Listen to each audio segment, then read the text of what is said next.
दोस्तों नमस्कार, मैं हूं केदारनाथ मिश्रा और आप देख रहे हैं एग्जाम कांकर्स चैनल। दोस्तों कैसे हैं आप लोग? ठीक ठाक है ना? दोस्तों इस समय मैं साप्ताहिक करंट अफेयर्स की वीडियो लेकर उपस्थित हूं और इस वीडियो में 23 फरवरी से लेकर के 1 मार्च तक की जो महत्वपूर्ण परीक्षा उपयोगी घटनाएं हैं उसको शामिल किया गया है।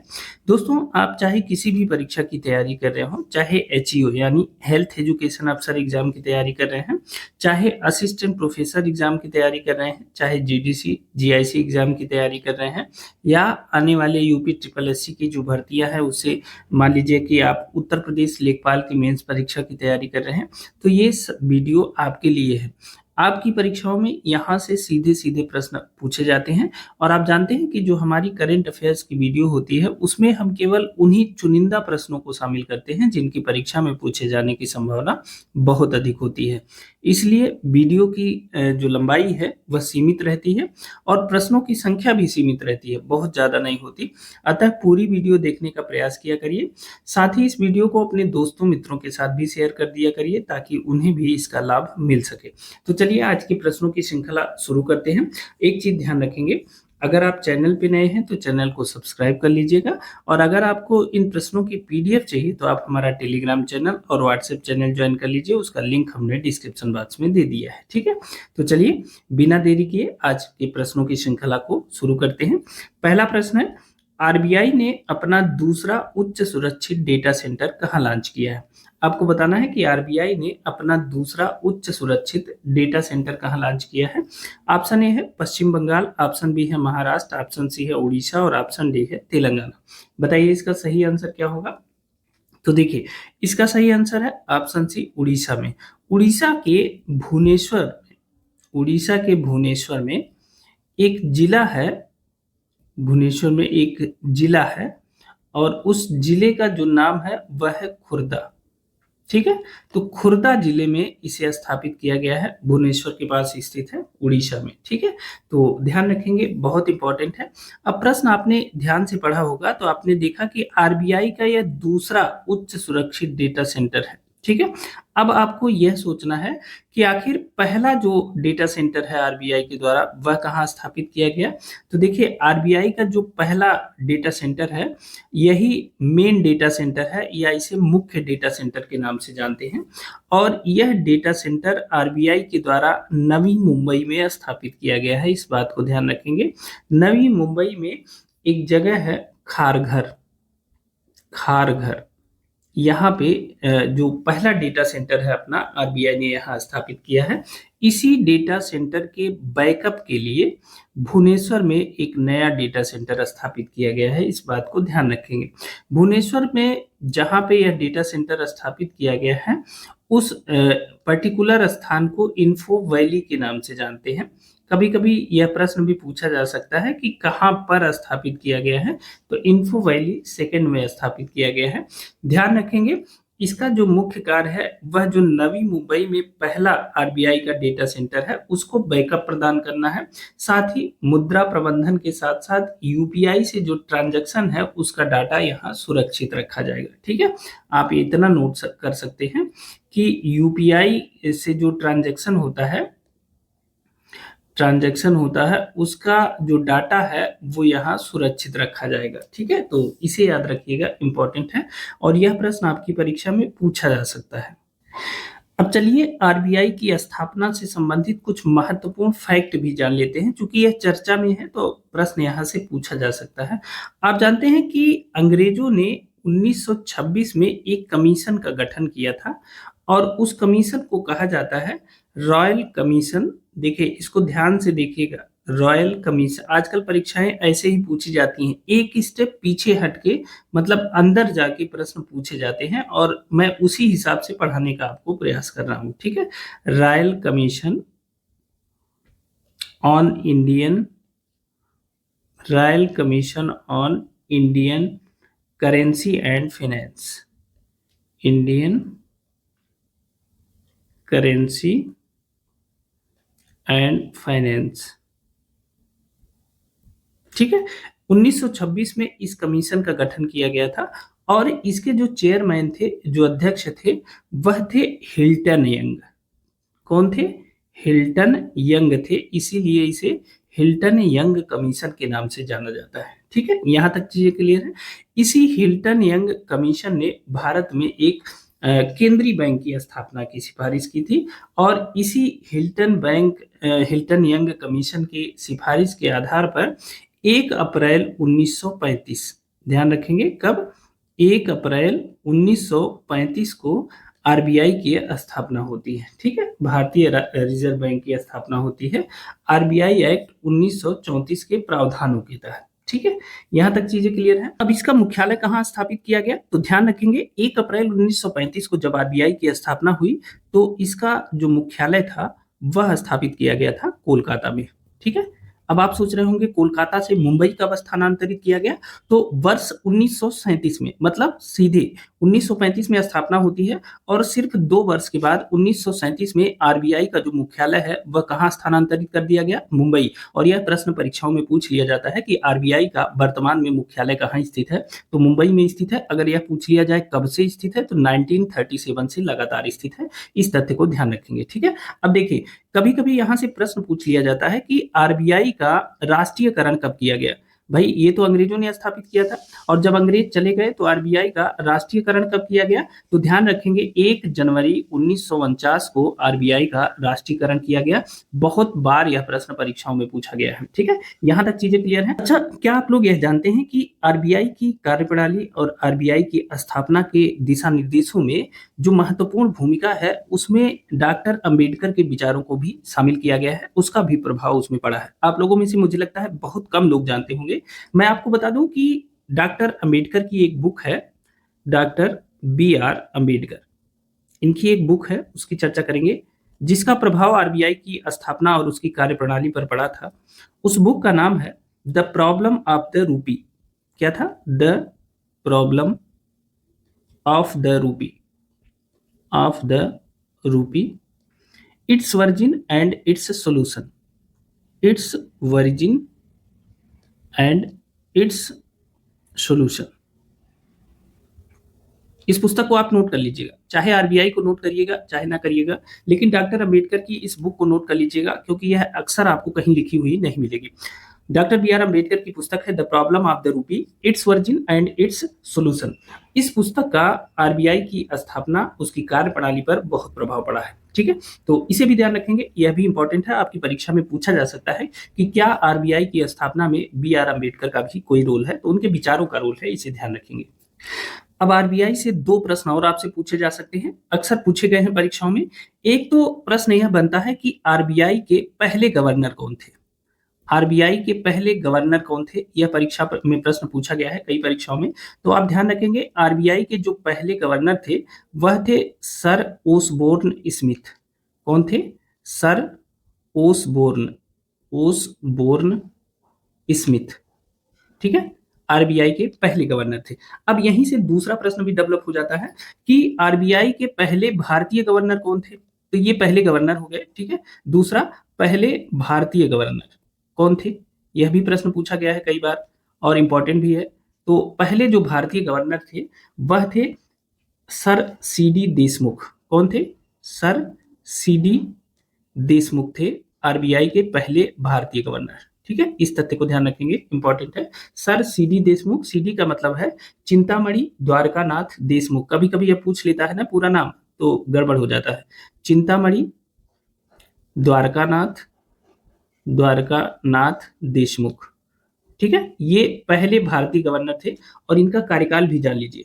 इनका कार्यकाल था 11 अगस्त 1943 से, मतलब आजादी के पहले यह आरबीआई के पहले भारतीय गवर्नर नियुक्त हो गए थे। ठीक है, और 11 अगस्त 1943 से लेकर के इनका जो कार्यकाल है वह चलता है 30 जून 1949 तक। कब, 30 जून 1949 तक इनका कार्यकाल चलता है। इस तथ्य को ध्यान रखेंगे, इंपॉर्टेंट है।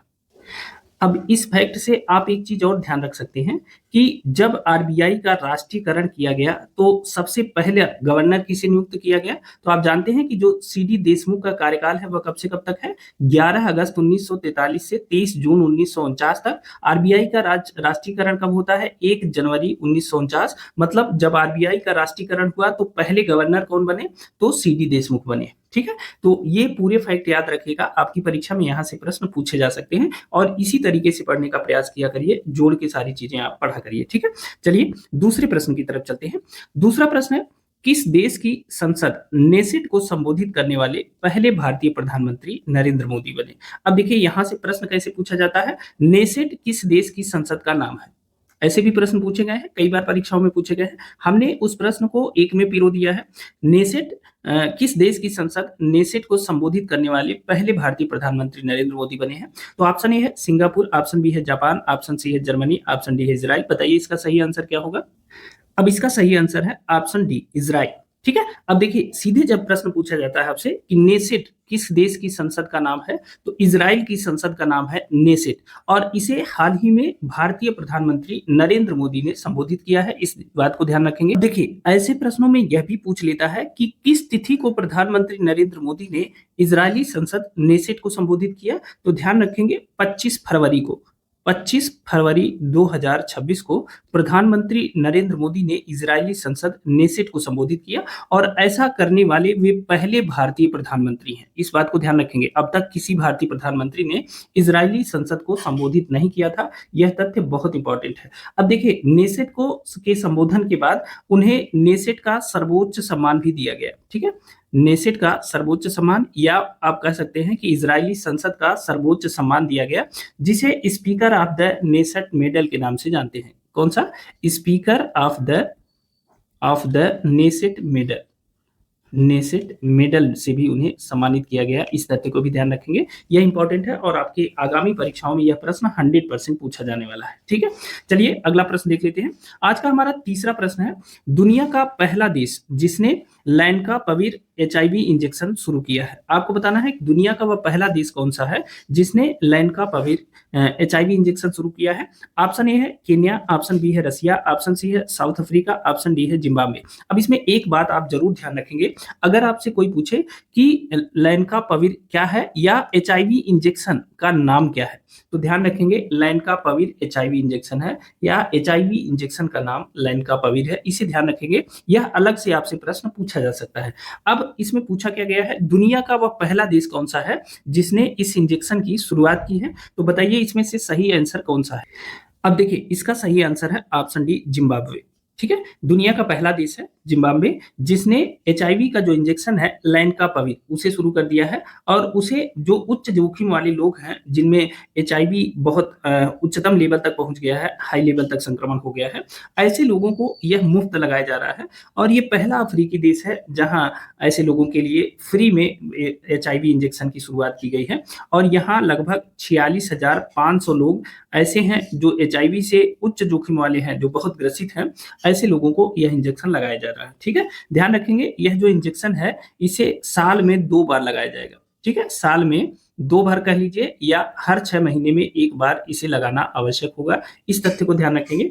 एक खास बात यह है कि यह जो इंजेक्शन है यह 100% प्रभावी पाया गया है। जब ट्रायल इसका किया गया था तो 100% यह इफेक्टिव था, इसे ध्यान रखेंगे और पूरी तरह से यह एचआईवी वायरस को निष्क्रिय कर देता है। ठीक है, एचआईवी वायरस को यह क्या करता है, निष्क्रिय कर देता है और इससे जो है रोगी की जान बच जाती है, तो इसे ध्यान रखेंगे। पहले तो एचआईवी इंजेक्शन का नाम याद रखेंगे, फिर याद रखेंगे कि जिम्बाब्वे ने इसका इंजेक्शन लगाना शुरू कर दिया है, मुफ्त में लोगों को इंजेक्शन लगाया जा रहा है। ठीक है, अगला देख लेते हैं। चौथा प्रश्न हमारा है, वर्ष 2024-25 में सर्वाधिक सड़क दुर्घटना से होने वाली मौतें किस राज्य में हुई? आपको बताना है कि वर्ष 2024-25 में सर्वाधिक सड़क दुर्घटना में होने वाली मौतें किस राज्य में हुई है? ऑप्शन ए है महाराष्ट्र, ऑप्शन बी है उत्तर प्रदेश, ऑप्शन सी है तमिलनाडु, ऑप्शन डी है मध्य प्रदेश। बताइए इसका सही आंसर क्या होगा?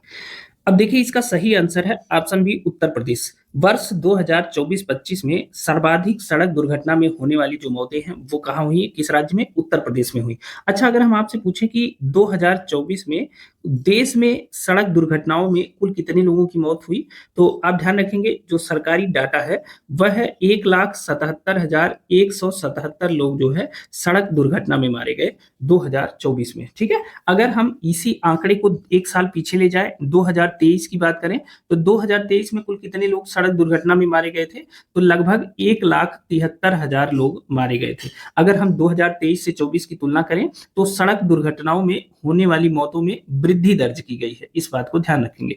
अब देखिए 1,77,177 में जो सर्वाधिक मौतें हुई हैं वह हुई है उत्तर प्रदेश में, और उत्तर प्रदेश में सड़क दुर्घटना में जो मरने वालों की संख्या है वह 24,118 है। ठीक है, अगर दूसरे नंबर की बात करेंगे तो दूसरे स्थान पे है तमिलनाडु राज्य, जहां सड़क दुर्घटनाओं में मरने वाले लोगों की संख्या 18,449 है। ठीक है, और एक राज्य और बता देते हैं, तीसरा स्थान बता देते हैं, 15,715 लोगों की मृत्यु के साथ महाराष्ट्र तीसरे स्थान पे है। 15,715 लोगों की मृत्यु हुई 2024 में सड़क दुर्घटनाओं से, ये तीसरे स्थान पे है। वहीं मध्य प्रदेश चौथे स्थान पे है, जहां 14,791 लोगों की मृत्यु सड़क दुर्घटना में हुई थी। ठीक है, इस बात को ध्यान रखेंगे। अच्छा, मैं आपको एक पर्सनल एक्सपीरियंस बताऊं, जब से हाई स्कूल इंटर की परीक्षा शुरू हुई है, और ये मैंने अपने फैमिली में भी इसकी चर्चा करी थी कि जब से हाई स्कूल इंटर की परीक्षाएं शुरू हुई हैं तब से लगातार सड़क दुर्घटनाओं में कई स्टूडेंट की डेथ हुई है। कोई परीक्षा देने जा रहा है, कोई परीक्षा देकर आ रहा है,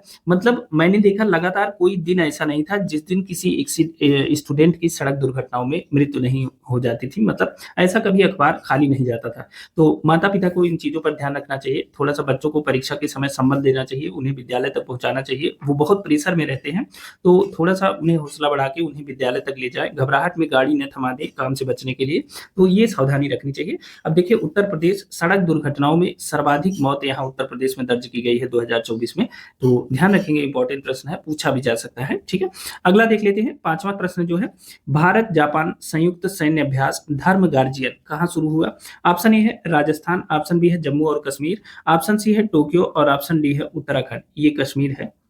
ठीक है, तो ऑप्शन सी है टोक्यो और ऑप्शन डी है उत्तराखंड। ठीक है, पहली चीज तो यह ध्यान रखें, कभी कभी प्रश्न परीक्षाओं में पूछ लिया जाता है कि धर्म गार्जियन नामक युद्धाभ्यास किन दो देशों के बीच आयोजित किया जाता है, तो उसका जवाब होगा भारत और जापान के बीच में। ठीक है, ऐसे प्रश्न कई बार परीक्षाओं में पूछा गया है।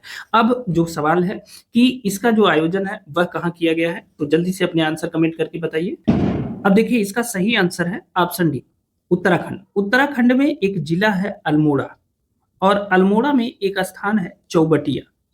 तो अल्मोड़ा के चौबटिया में जो है यह जो संयुक्त सैन्य अभ्यास है धर्म गार्जियन, इसकी शुरुआत हुई है, और इसका जो आयोजन है वह 24 फरवरी से लेकर के 24 फरवरी 24 फरवरी से लेकर के 9 मार्च के बीच इसका आयोजन किया जाएगा, इस बात को ध्यान रखेंगे।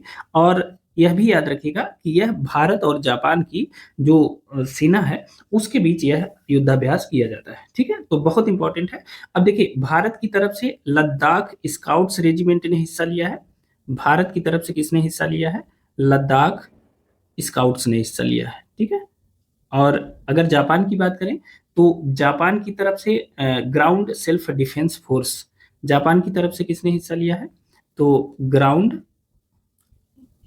सेल्फ डिफेंस फोर्स, और इसकी जो है 32वीं इन्फेंट्री रेजिमेंट ने हिस्सा लिया है इसमें। इसने 32वीं इन्फेंट्री रेजिमेंट ने इसमें हिस्सा लिया है।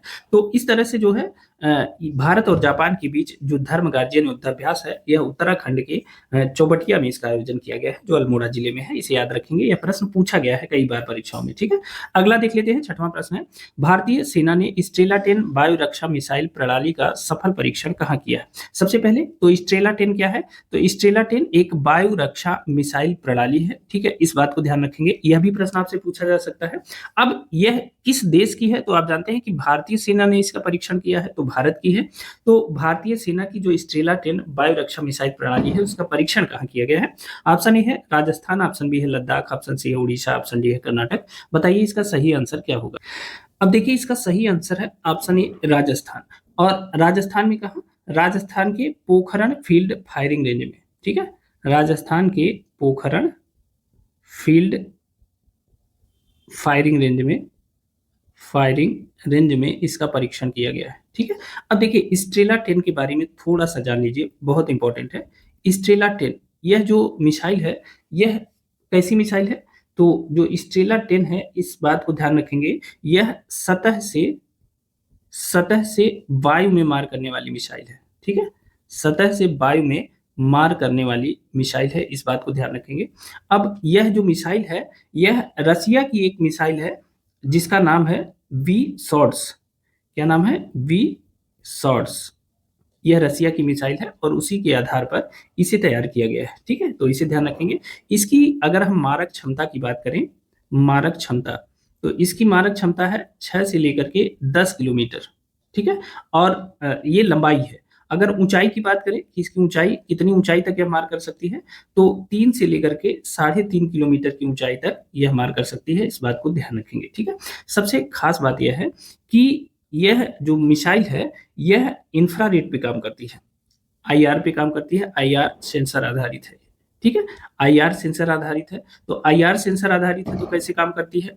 ठीक है, तो जान लीजिए आप कि यह जो मिसाइल है, यह दुश्मन का, जैसे मान लीजिए कोई हेलीकॉप्टर आया, कोई मान लीजिए फाइटर प्लेन आया, उसके इंजन की गर्मी से, इंजन की गर्मी, इंजन की गर्मी के आधार पर यह उसे इंटरसेप्ट करता है और उसे मार गिराता है। ठीक है, तो इसे ध्यान रखेंगे, यह पूरी तरह से इंफ्रारेड सेंसर पर आधारित है। और मैंने बताया ना कि दुश्मन के इंजन की गर्मी को के आधार पर यह उसे इंटरसेप्ट करता है और उसे मार गिराता है। तो बहुत इंपॉर्टेंट है। स्टेला 10 सतह से वायु में मार करने वाली मिसाइल है और यह रसिया की जो मिसाइल है वी शॉर्ट्स, उसी के आधार पर इसे तैयार किया गया है। ठीक है, और पूरी तरह से मोबाइल है, इसको कहीं से भी ले जाके चलाया जा सकता है। ठीक है, गाड़ी में रखिए, ले जाइए, कहीं से मार के मतलब इसको चला दीजिए, तो इसलिए भी ये बहुत अच्छी है। ठीक है, तो इसे ध्यान रखेंगे।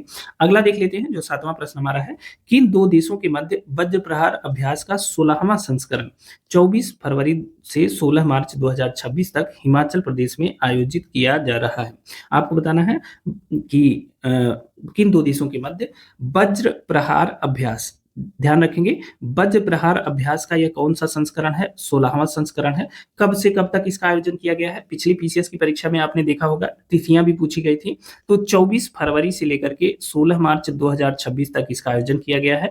कहाँ किया जा रहा है? हिमाचल प्रदेश में किया जा रहा है। बताना है आपको कि किसके साथ किया जा रहा है। पूरे प्रश्न की कंप्लीट जानकारी इसी में है कि वज्र प्रहार अभ्यास के 16वें संस्करण का जो आयोजन है, वह 24 फरवरी से 16 मार्च 26 तक हिमाचल प्रदेश में किया जा रहा है। आपको बताना है किसके साथ आयोजित किया जा रहा है। ऑप्शन ए है भारत चीन, ऑप्शन बी है भारत अमेरिका, ऑप्शन सी है अमेरिका इजराइल, ऑप्शन डी है ईरान इजराइल। बताइए इसका सही आंसर क्या होगा?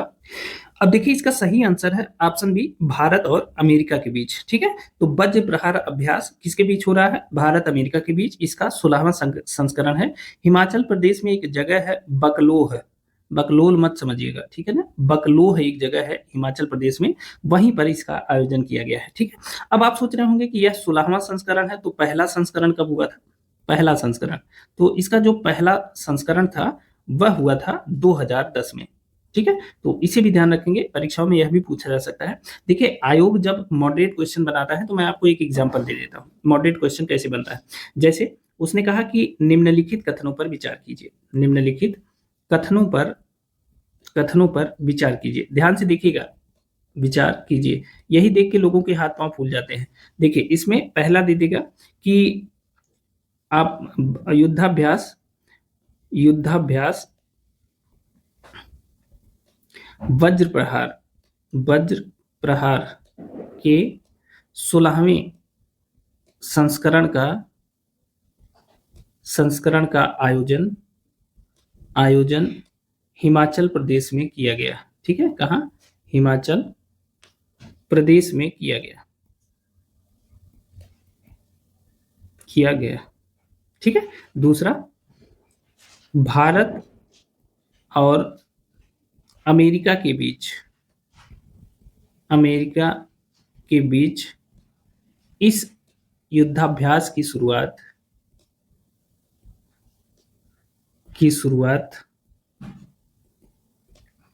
2008 में हुई थी।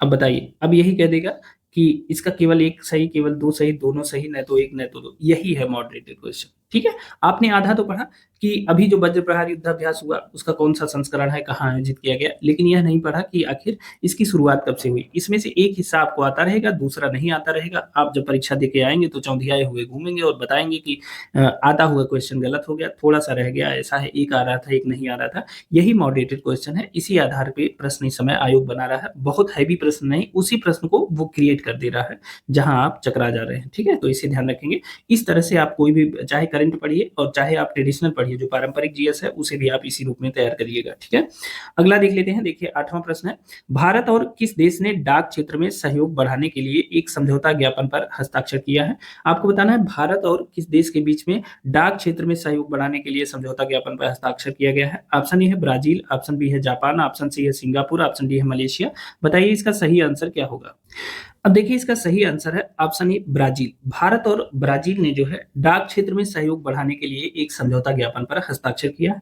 आप जानते हैं कि अभी हाल ही में यानी फरवरी 2026 में ब्राजील के जो राष्ट्रपति हैं, ब्राजील के राष्ट्रपति, उनका नाम क्या है, लुइस इनासियो लूला दा सिल्वा। लुइस इनासियो, नाम भी याद रखिएगा, यह भी पूछा गया है एक बार, इनासियो लूला लूला दा सिल्वा, इनका नाम एक बार पूछा गया है, ठीक है, परीक्षा में, कि जब ये राष्ट्रपति बने थे। ये हाल ही में भारत आए थे अपने प्रतिनिधि मंडल के साथ और उन्होंने यहाँ पे एक समझौता किया। भारत के संचार मंत्री आप जानते हैं कौन है, भारत के संचार मंत्री, बताइए कौन है। तो भारत के जो संचार मंत्री हैं वह है ज्योतिरादित्य सिंधिया। ज्योतिरादित्य सिंधिया है, ठीक है, भारत के संचार मंत्री हैं। और दूसरे जो ब्राजील के जो संचार मंत्री हैं, ये तो भारत के हो गए, ब्राजील के कौन है, ब्राजील के संचार मंत्री वह है फ्रेडरिको डी सिक्वेरा फिलहो। कौन है, फ्रेडरिको डी सिक्वेरा सिक्वेरा फिलहो, ठीक है, ये ब्राजील के संचार मंत्री हैं। इन दोनों ने जो है एक समझौता ज्ञापन पर हस्ताक्षर किया है और यह जो है समझौता जो डाक क्षेत्र में हुआ है यह 5 वर्ष के लिए हुआ है, ठीक है। और इसमें जो डाक सेवाएं हैं उनमें डिजिटल परिवर्तन और ई कॉमर्स लॉजिस्टिक को लेकर के इनके बीच में समझौता हुआ है। तो इसे ध्यान रखेंगे, यह प्रश्न परीक्षा में पूछा जा सकता है, ठीक है। अगला है 9वां प्रश्न है, 21 फरवरी 2026 को अंतर्राष्ट्रीय मातृभाषा दिवस के अवसर पर किसने संविधान के तमिल और गुजराती संस्करणों का विमोचन किया। आपको बताना है कि 21 फरवरी 2026 को अंतर्राष्ट्रीय मातृभाषा दिवस के अवसर पर संविधान के तमिल और गुजराती संस्करणों का विमोचन किसने किया। ऑप्शन ए है द्रौपदी मुर्मू, ऑप्शन बी है नरेंद्र मोदी, ऑप्शन सी है ओम बिरला, ऑप्शन डी है सीपी राधाकृष्णन। इस प्रश्न में एक चीज ध्यान रखेंगे, अलग से परीक्षाओं में पूछा गया है कि अंतर्राष्ट्रीय मातृभाषा दिवस कब मनाया जाता है, तो इस बात को नोट कर लीजिएगा। प्रत्येक वर्ष 21 फरवरी को अंतर्राष्ट्रीय मातृभाषा दिवस के रूप में मनाया जाता है। अब आते हैं मूल प्रश्न पे कि इस समय संविधान के तमिल और गुजराती संस्करणों का विमोचन किसने किया है। तो इसका सही आंसर है ऑप्शन डी, सीपी राधाकृष्णन ने तमिल और गुजराती संस्करणों का विमोचन किया है संविधान के, ठीक है। अब वर्तमान में आप जानते हैं कि संविधान के जो हमारी जो भाषाएं हैं, कुल 22 भाषाएं जो संविधान की 8वीं अनुसूची में शामिल की गई हैं, इन 22 भाषाओं में संविधान को अनुवादित करके उनके संस्करणों को लॉन्च किया जा रहा है। और इसी कड़ी में तमिल और गुजराती संस्करणों का जो विमोचन है वह उपराष्ट्रपति सीपी राधाकृष्णन के द्वारा किया गया है। 21 फरवरी 2026 को उपराष्ट्रपति भवन में इसका विमोचन किया गया है, इसे ध्यान रखेंगे, बहुत इंपॉर्टेंट है, ठीक है ना। तो चलिए आगे देखते। अच्छा, एक चीज और ध्यान रखेंगे, कभी कभी प्रश्न पूछ लेता है कि अंतर्राष्ट्रीय मातृभाषा दिवस 2026 की जो थीम है या जो मुख्य विषय है वह क्या था। यह प्रश्न परीक्षाओं में कई बार पूछा गया है, तो इसे भी ध्यान रखेंगे। अब देखिए नोट कर लीजिएगा, ये थीम थी यूथ वॉइसेस ऑन मल्टीलिंगुअल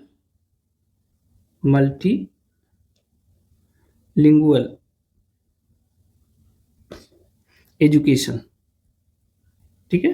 क्या हो गया, 21 फरवरी 2026 को जो अंतर्राष्ट्रीय मातृभाषा दिवस मनाया गया है उसकी थीम क्या थी। तो उसकी थीम है youth voices on multilingual education, मतलब बहुभाषी शिक्षा पर युवाओं की आवाज। आप इसे हिंदी में भी नोट कर सकते हैं, बहुभाषी शिक्षा पर युवाओं की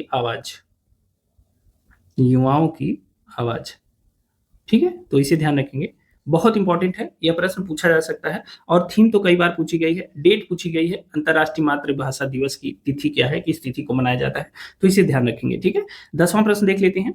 हाल ही में राष्ट्रपति भवन में लुटियंस के स्थान पर जिसकी प्रतिमा लगाई गई वह कौन है? राष्ट्रपति भवन में लुटियंस की प्रतिमा लगी थी और उनके स्थान पर जिसकी प्रतिमा लगाई गई है उनके बारे में आपको बताना है। ऑप्शन ए है सी राजगोपालाचारी, ऑप्शन बी है राजेंद्र प्रसाद, ऑप्शन सी है भीमराव अंबेडकर, ऑप्शन डी है अबुल कलाम। बताइए इसका सही आंसर क्या होगा? अब देखिए इसका सही आंसर है ऑप्शन ए सी राजगोपालाचारी। दोस्तों आप जानते हैं कि वर्तमान सरकार ने औपनिवेशिक मानसिकता के प्रतीकों को हटाने के लिए और भारतीय स्वतंत्रता सेनानियों को सम्मानित करने के लिए एक पूरा अभियान चला रखा है। और इसी कड़ी में जो लुटियंस हैं इनकी प्रतिमा राष्ट्रपति भवन में लगाई गई थी और उनकी जगह पर भारत के स्वतंत्र भारत के पहले गवर्नर जनरल सी राजगोपालाचारी क्या थे? यह स्वतंत्र भारत के पहले पहले गवर्नर जनरल थे, इस बात को ध्यान रखेंगे, गवर्नर जनरल थे। और इन्हीं की प्रतिमा लुटियंस के स्थान पे लगाई गई है। आप जानते हैं कि जो लुटियंस थे इन्होंने जो वर्तमान में राष्ट्रपति भवन था उसका निर्माण किया था इन्होंने, ठीक है, इन्होंने उसके डिजाइन किया था। और चूंकि पहले यह संसद भवन तो था, मतलब राष्ट्रपति भवन तो था नहीं, यह वायसराय का आवास था, ठीक है, वायसराय का आवास था। और इसी वायसराय का जो आवास था इसकी डिजाइन किसने किया था? लुटियंस ने किया था, ठीक है। और 1911 से लेकर के, यह ध्यान रखेंगे कभी कभी वर्ष भी पूछ लेता है, 1911 से 1931 के बीच में इस वायसराय के आवास का निर्माण किया गया था, जिसे आजादी के बाद राष्ट्रपति भवन के रूप में बदल दिया गया, ठीक है। बाद में इसके निर्माण के साथ साथ दिल्ली में कई महत्वपूर्ण बिल्डिंगों का निर्माण इन्होंने कराया था। अपने निर्देशन में इन्होंने उसका नक्शा तैयार किया था, जैसे साउथ ब्लॉक, नॉर्थ ब्लॉक की जो बिल्डिंगें थी जो सचिवालय भवन के रूप में थी, उन सब का निर्माण का जो श्रेय है वह लुटियंस को जाता है। और इनकी प्रतिमा भी वहां लगाई गई थी राष्ट्रपति भवन में, तो इनकी प्रतिमा को हटा दिया गया है और उनकी जगह पर स्वतंत्र भारत के पहले गवर्नर जनरल सी राजगोपालाचारी की प्रतिमा लगा दी गई है। इस बात को ध्यान रखेंगे, इंपॉर्टेंट है, ठीक है। अगला देख लेते हैं, आज का 11वां प्रश्न है, national institute of electronics and information technology NIELIT कहां पर भारत का पहला क्वांटम और AI विश्वविद्यालय बनाएगा? बहुत इंपॉर्टेंट है।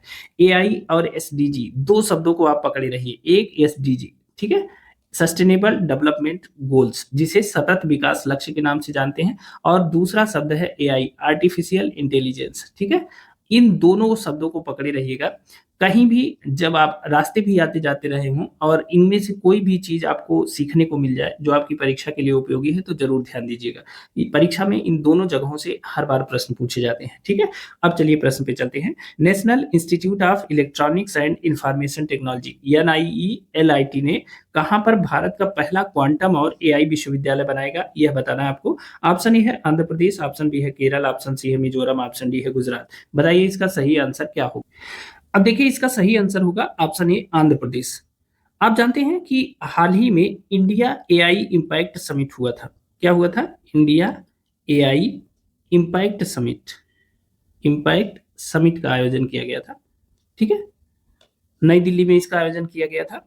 और इसका जो आयोजन है वह 16 फरवरी से लेकर के 20 तक निर्धारित था, बाद में इसे 21 फरवरी कर दिया गया था। तो 16 से 21 फरवरी तक इसका आयोजन किया गया, ठीक है। यहीं पे इलेक्ट्रॉनिक्स एवं सूचना प्रौद्योगिकी मंत्रालय के तहत NIELIT, ठीक है, LIT, इसका फुल फॉर्म क्या है? इसका फुल फॉर्म है national institute of electronics and information technology, ठीक है। इसने जो है आंध्र प्रदेश सरकार के साथ एक MOU पर हस्ताक्षर किया है, ठीक है। और इस तरह से वह आंध्र प्रदेश में एक यूनिवर्सिटी की स्थापना करने जा रही है, ठीक है, NIELIT। और यह जो यूनिवर्सिटी है यह क्वांटम टेक्नोलॉजी पर आधारित होगी और AI पर आधारित होगी, इसी बात को ध्यान रखेंगे, ठीक है। तो बहुत इंपॉर्टेंट है। एक चीज और ध्यान रखेंगे, आंध्र प्रदेश की जो सरकार है उसने अमरावती को क्वांटम वैली बनाने का संकल्प लिया है। किसको? अमरावती को क्वांटम वैली बनाने का जो संकल्प लिया है, ठीक है। तो यह उस दिशा में एक बहुत बड़ा कदम है कि NIELIT द्वारा आंध्र प्रदेश में क्वांटम और एआई विश्वविद्यालय। यह भारत का पहला क्वांटम और एआई विश्वविद्यालय होने जा रहा है, इसे भी ध्यान रखेंगे। ठीक है, अगला देख लेते हैं। जो 12वां प्रश्न है, राष्ट्रीय विज्ञान दिवस कब मनाया जाता है? बताइए, राष्ट्रीय विज्ञान दिवस कब मनाया जाता है? बहुत बार यह प्रश्न परीक्षाओं में पूछा गया है। ऑप्शन ए है 1 मार्च, ऑप्शन बी है 23 फरवरी, ऑप्शन सी है 28 फरवरी, ऑप्शन डी है 28 अगस्त। बताइए, राष्ट्रीय विज्ञान दिवस कब मनाया जाता है? तो इसका सही आंसर है प्रत्येक वर्ष 28 फरवरी को राष्ट्रीय विज्ञान दिवस के रूप में मनाया जाता है। बहुत इंपॉर्टेंट है। अब एक प्रश्न उठता है कि आखिर यह दिवस 28 फरवरी को क्यों मनाया जाता है? यह प्रश्न परीक्षा में पूछा गया है कि प्रत्येक वर्ष राष्ट्रीय विज्ञान दिवस 28 फरवरी को मनाया जाता है, किसके उपलक्ष्य में? तो आप एक भारत के भौतिक विज्ञानी हैं जिनका नाम है सीवी रमन। आपने सुना होगा इनका नाम, सीवी रमन। सीवी रमन ने एक खोज किया था जिसे रमन प्रभाव के नाम से जानते हैं या रमन इफेक्ट के नाम से जानते हैं। रमन प्रभाव या रमन इफेक्ट के नाम से इसे जाना जाता है। सीवी रमन के द्वारा इसे जो है खोजा गया था। ठीक है, और इसी रमन प्रभाव की खोज के लिए जो है उन्हें नोबेल पुरस्कार मिला था। और यह प्रश्न कई बार पूछा गया है कि इन्हें सीवी रमन को नोबेल पुरस्कार कब प्रदान किया गया था? यह प्रश्न पूछा गया है। तो 1930 में सीवी रमन को नोबेल पुरस्कार से सम्मानित किया गया था, इस बात को ध्यान रखेंगे। अब जिस दिन इन्होंने रमन प्रभाव की खोज की थी, उसी दिन के उपलक्ष्य में 28 फरवरी को इन्होंने इसकी खोज किया था। ठीक है, और इसी खोज के उपलक्ष्य में ध्यान रखेंगे, कभी कभी जब विकल्प में दे देता है कि सीवी रमन के जन्मदिन के अवसर पर, ठीक है, जन्मदिन के अवसर पर दे देता है कि इसलिए मनाया जाता है, लेकिन ऐसा नहीं है। जन्मदिन नहीं, खोज, जिस दिन उन्होंने रमन प्रभाव की खोज की वह तारीख थी 28 फरवरी, और उसी खोज के उपलक्ष्य में प्रत्येक वर्ष 28 फरवरी को राष्ट्रीय विज्ञान दिवस के रूप में मनाया जाता है। इन्हें इस खोज के लिए 1930 में नोबेल पुरस्कार से सम्मानित किया गया था, इस बात को भी ध्यान रखेंगे। अब आपसे एक प्रश्न यहां से पूछा जा सकता है कि जो पहला विज्ञान दिवस है वह कब मनाया गया?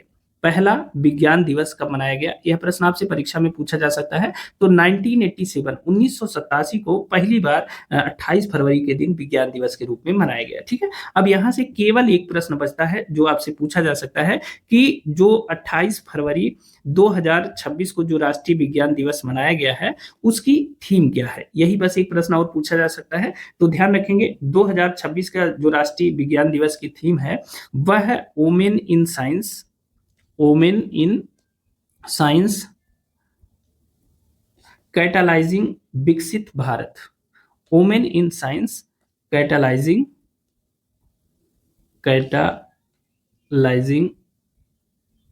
विकसित भारत, विकसित भारत। ठीक है, तो इसे ध्यान रखेंगे। अगर हिंदी में बात करें तो हिंदी में इसे विज्ञान में महिलाएं, विज्ञान में महिलाएं, विज्ञान में महिलाएं विकसित भारत को, विकसित भारत को गति देने वाली, गति देने वाली।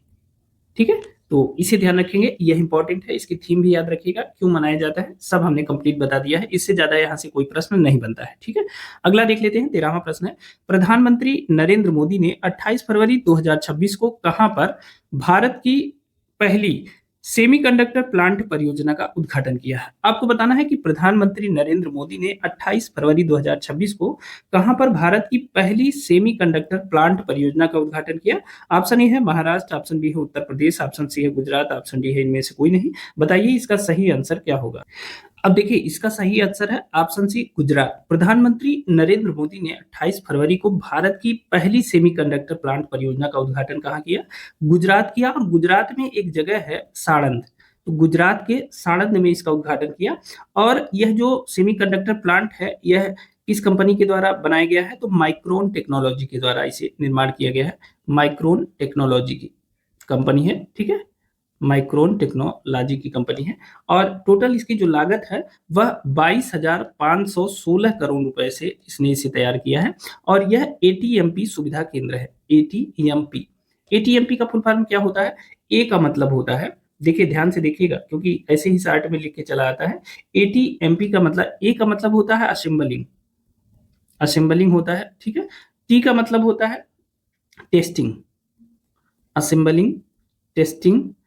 एम का मतलब होता है मार्किंग, मार्किंग। और पी का मतलब क्या होता है? पी का मतलब पैकेजिंग।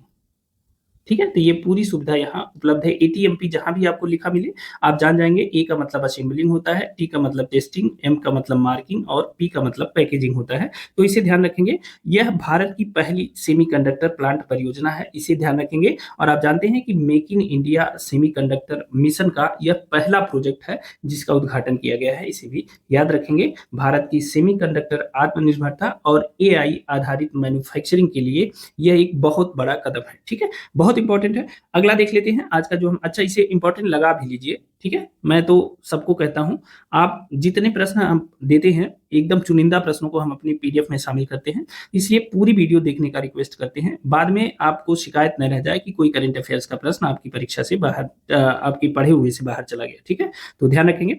14वां प्रश्न देख लेते हैं। हाल ही में केंद्रीय मंत्री अमित शाह ने कहा vibrant village programme two launch किया है? आपको बताना है केंद्रीय मंत्री अमित शाह ने कहां पर vibrant village programme two launch किया है। ऑप्शन ए है राजस्थान, ऑप्शन बी है मेघालय, ऑप्शन सी है त्रिपुरा, ऑप्शन डी है असम। बताइए इसका सही आंसर क्या है? तो इसका सही आंसर है ऑप्शन डी, असम। ठीक है, इंपॉर्टेंट है। किस प्रोग्राम की बात हो रही है? वाइब्रेंट विलेज प्रोग्राम के सेकेंड जो दूसरा चरण है उसकी बात की जा रही है। उसके चरण की शुरुआत कहां से की गई है? दूसरे चरण की असम से किया गया है। और वाइब्रेंट विलेज प्रोग्राम के जो दूसरे चरण में है उसमें कुल 15 राज्यों, किसको? 15 राज्यों को शामिल किया गया है और 2 केंद्र शासित प्रदेशों को। ठीक है, 15 राज्यों और 2 केंद्र शासित प्रदेशों को इस दूसरे चरण में शामिल किया गया है और यहाँ परियोजनाएं चालू की जाएंगी। ठीक है, याद रखेंगे। अब इसकी शुरुआत कहां से की गई है? असम से की गई है, इसे भी ध्यान रखेंगे। अब यहां से एक प्रश्न आपसे पूछा जा सकता है, यह तो वीबीपी यानी वाइब्रेंट विलेज प्रोग्राम का दूसरा चरण है। अगर आपसे पूछ लिया जाए वीबीपी प्रोग्राम की शुरुआत कब हुई थी, बताइए इसकी शुरुआत कब हुई थी? तो इसकी जो शुरुआत हुई थी वह हुई थी 1 अप्रैल 2023 को। बीबीपी कार्यक्रम की शुरुआत कब हुई थी? 1 अप्रैल 2023 को इसकी शुरुआत की गई थी। किस मंत्रालय के द्वारा इसकी शुरुआत की गई थी, आजकल यह भी पूछ लिया जाता है। तो यह जो मंत्रालय है वह है गृह मंत्रालय। गृह मंत्रालय द्वारा वाइब्रेंट विलेज प्रोग्राम की शुरुआत 1 अप्रैल 2023 को शुरू किया गया था। ठीक है, अब यहां से प्रश्न पूछ लिया जाता है कि इस जो प्रोग्राम है इसका जो उद्देश्य है वह क्या था? तो बहुत ध्यान से सुनिएगा कि जो वाइब्रेंट विलेज प्रोग्राम था इसका जो उद्देश्य था, जो अंतरराष्ट्रीय सीमा से लगे हुए गांव हैं, ध्यान रखेंगे, अंतरराष्ट्रीय सीमा से सटे हुए जो गांव हैं उनका चहुमुखी विकास करना। ठीक है, उनका चहुमुखी विकास करना। चहुमुखी विकास का मतलब चारों दिशाओं में, मतलब सड़क का विकास करना, बिजली का विकास करना, बिजली का, पानी का विकास करना, शिक्षा के क्षेत्र में प्रबंध करना। ठीक है, जितनी चीजें हो सकती हैं सारी चीजों का विकास करना यह उद्देश्य है। ठीक है, जो पहला चरण है, पहले चरण में कुल जो है कितने राज्यों को शामिल किया गया था? तो देखिए इसमें हिमाचल प्रदेश, पहले चरण की बात करते हैं। पहला चरण जो याद रखेंगे कि देश की उत्तरी सीमा वाले राज्यों में इसकी शुरुआत की गई थी, उत्तरी सीमा पर जो राज्य स्थित हैं, और उसमें हिमाचल प्रदेश, उत्तराखंड, अरुणाचल प्रदेश और उसके बाद जो है सिक्किम, अरुणाचल प्रदेश और सिक्किम। ठीक है, तो सिक्किम के साथ साथ लद्दाख में भी इस कार्यक्रम की शुरुआत की गई थी पहले चरण की। ठीक है, इस तरह से कुल जो है इतने राज्यों में इसकी शुरुआत की गई थी। ठीक है, और ध्यान रखेंगे इस तरह से जो है पहला चरण पूरा किया गया था और अब दूसरे चरण की जो शुरुआत की गई है वह असम राज्य से की गई है, इसे ध्यान रखेंगे। चलिए अगला प्रश्न देख लेते हैं।